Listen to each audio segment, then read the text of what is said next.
الحمد لله رب العالمين والصلاة والسلام على سيد المرسلين وعلى آله وصحبه أجمعين.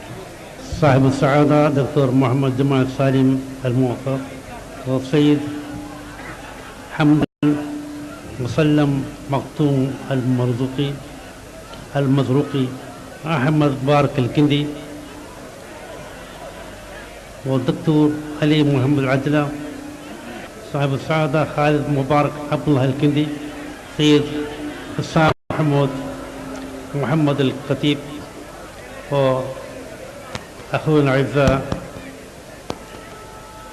يوسف علي المحترم. نحن سعداء جدا بحضور هؤلاء الشخصيات البارزة في هذا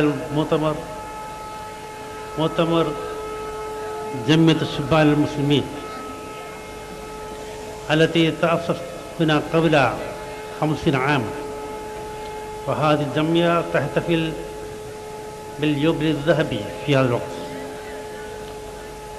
وهذه الجمعية تأسست هنا في كيرلا قبل 50 عاما، لأن جمعية समस्त केरला जमीयत उलमा تهتم بتوعية الإخوة المسلمين في കേരള ഇസ്ലാമിക ബോധവും മനുഷ്യത്വവും സംസ്കാരം നടത്തുന്നതായ ഒരു പ്രസ്ഥാനമാണ് സുന്നി വലസക്കം. ഇങ്ങനെയുള്ളതായ സ്ഥാപനം ഇവിടെ 50 വർഷം ആഘോഷിച്ചപ്പോൾ ഇന്ന് മഹത്തായ ഒരു സമ്മേളനം ഈ നീറാനദിയുടെ തീരത്ത് നടക്കുകയാണ്. ഇന്ന് ഈ രാജ്യത്തിൻ്റെ സംസ്ഥാനത്തിൻ്റെ ഭാഗങ്ങളിൽ നിന്നും വളരെയധികം ആളുകൾ, സുഹൃത്തുക്കൾ ആവേശത്തിൽ കൂടി ഈ സമ്മേളനത്തിലേക്ക് വന്നിരിക്കുകയാണ്. ഇവിടെ വന്നതായ നമ്മുടെ അറേബ്യ എന്നതായ മഹാന്മാരായ പണ്ഡിതന്മാരെയും ചിന്തകന്മാരെയും കാണുവാനും ആ പ്രസംഗം കേൾക്കുവാനുമാണ് ഇത്രയും ആവേശത്തിൽ കൂടി ഇവിടെ തടിച്ചുകൂടിയുള്ളത്. ഇന്ന് നമ്മൾ ചിന്തിക്കേണ്ടതുണ്ട്, ഈ കാലഘട്ടത്തിൽ യുവജനങ്ങൾ യുവലോകം അവർക്ക് പല നിലക്കുള്ളതായ ബുദ്ധിമുട്ടുകളും അനുഭവിക്കുന്ന ഒരു കാലഘട്ടമാണ്. ഇന്ന് ഭൗതികമായും ശാസ്ത്രീയമായും സാങ്കേതികമായും എല്ലാം തന്നെ വളരെയധികം പുരോഗമിച്ചതായ ഈ യുഗത്തിൽ ആ പുരോഗതിയും ആ ഉന്നതിയുമെല്ലാം തന്നെ അവനെ ദൈവികമായ ചിന്തയിൽ നിന്ന് അകറ്റുന്നതാണ് ഞാൻ കാണുന്നത്.